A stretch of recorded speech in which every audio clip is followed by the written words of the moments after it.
Welcome to another edition of It's Your Business in our virtual green room. Esther Spina is with us, and it's interesting. She's written a book, I think, that will catch your attention. Anybody know any ambitious women out there? The book is called The Ambitious Woman, and, you know, the message is interesting, and I think many of you can relate to this in this audience. The message is that just because you're ambitious, it doesn't have to be a negative word. It doesn't have to be a bad word, have any kind of connotation like that for women who are in business. What's so wrong with going for it, and how can you still, be able to find your balance, find your way, and all that other kind of stuff? Esther, thanks so much for coming on America Tonight. Well, great. Thanks for having me, Kate. What made you put together The Ambitious Woman? What was the thing that drove you to write this book?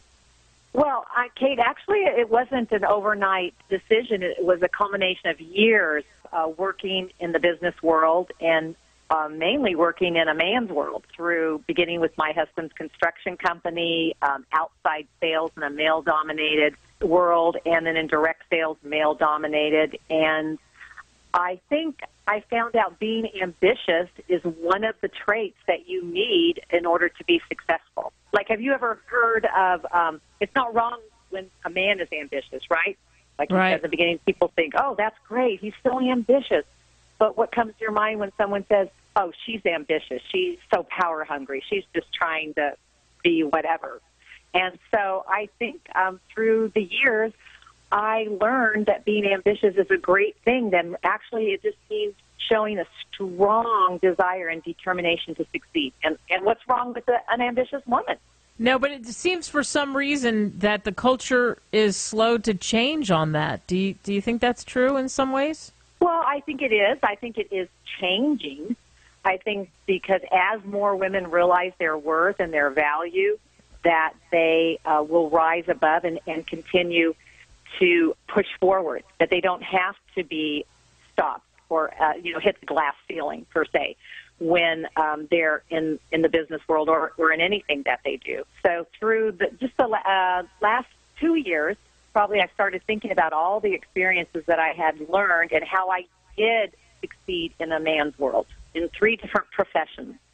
And what was it that I did? And that's what I wanted to put together in a book so I could share that with other women. These are the things that I found in 30 years of working with men and being successful. These are the things that I found you need to do in order to be successful. All right, so give us a sneak preview. Tell us some of those things that you need to do to be successful. Well, actually, I have about 15 of them. I'm not going to go through all of them, but I think a few of them are: you have to live an inspired life and an encouraging life, a motivated life, a determined life, loyal life, a humble life, things that sometimes people don't think about. And, of course, we're always talking about being persistent and consistent, passionate, confident. And all those things you can attain, and that is what will make you ambitious. Does that make sense? It's just not yet. It does make sense. But, so you have all those things in your toolkit, but do men respect that? So how do you get men to respect you if you're an ambitious woman? What is the thing that you need to do?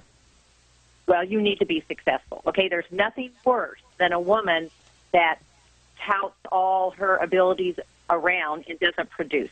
You know how you get respect from men is you outproduce them or you have results.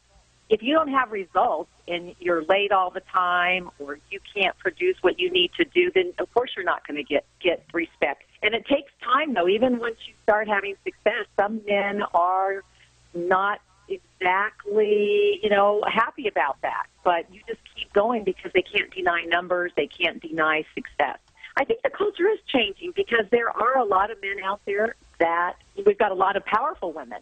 I mean, and now I talk about women in my book that you might be familiar with, Barbara Walters, Jackie Kennedy, Diana Nyad, the 64-year-old woman who swam 110 miles from Cuba to Florida. So I think that it just takes time to prove yourself. Well, I And agree. think You're preaching to the choir with me, of course, because I am. I'm in a man's world from day one. There's no question. I agree with some of what you're saying, absolutely. And I think you have to be authentic. If you truly are yourself, and this is who you are, men respect that. Not if you're trying hard to be something you're not, but that's anybody, I think.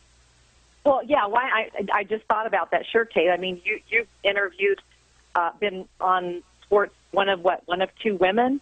Ever to host sports. And, oh, man, when I see that, when I saw you on TV, I just love it. I'm just like, yes, because you proved to all of them that you know what you're talking about.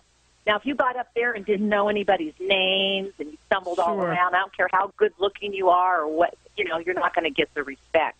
Yeah. But I do believe that men are coming around and they're seeing that women are valuable in their businesses. I think a smart man realizes that, and they want a smart woman on their team. They want them because it makes them look good, too.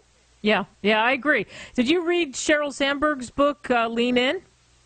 Yes, in fact, she is one of the ladies that I profile in my book and have her live a disciplined life. Talk about what it takes to be ambitious. You have to have discipline, and she is a great disciplined female, and I think she's one that has it all. The thing of it is, what you hear women say, well, they can have it all. That's true. They just might not have it all at once. And that's okay, too. But they can absolutely. have it. Absolutely. You can have it. Yep, I agree with you. Esther Spina, very nice. The Ambitious Woman. Can we get it on Amazon? Where can we get the book? Yes, on September 2nd, it launches on Amazon, and it's real easy. The Ambitious Woman. Can't forget that. What it takes and why you want to be one. I love it. All right, Esther, good luck with the book, and thanks for coming on. Thanks, Kate. Good night. Bye-bye. All right, thanks to Esther, of course, for that. And she mentioned her book is coming out, The Ambitious Woman. What do you guys think about that? Sheryl Sandberg, I mentioned her name. I was looking at Forbes, and they listed the top women, and, of course, she's number one.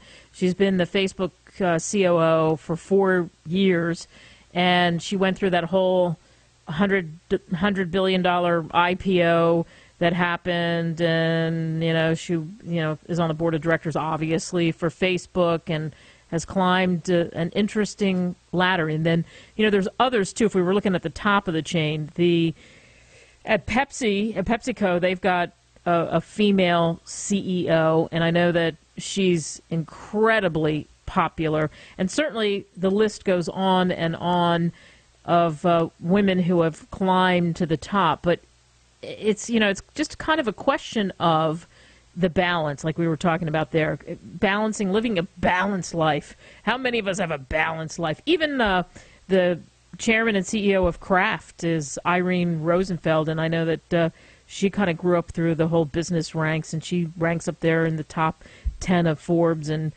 pushed her way through and was able to have a family and do all the other things and try to balance that whole thing out. I mean, that's probably what the bottom line is mostly for everybody. It's the balance, and things have changed from the 30s, 40s, 50s to what we see today. Now I get notes from many of you who say your mother worked XYZ jobs to help push you through school, and you had nothing but respect for her when we were doing a thing on Mother's Day because of what she did in trying to raise a family and trying to pull money in the door, too, as well. So I think there's a lot of people that we can point to, and I think that Esther's right. Things are definitely changing. It's a matter of respect, and it's a matter of being competent, period, man or woman, at whatever it is you do, especially in the world we live in now because of all the entrepreneurs. The world is changing in business. You have your traditional corporations that have morphed even a little bit. It's like somebody told me the other day, it used to be the ladder, climbing the ladder to success. Like I think of my grandfather, who was a truck driver, and then he ran the company, and it was a giant company, Owens Corning, if you remember that, the insulation people. And so that was a ladder. You're climbing up the ladder. Now it's like a jungle gym.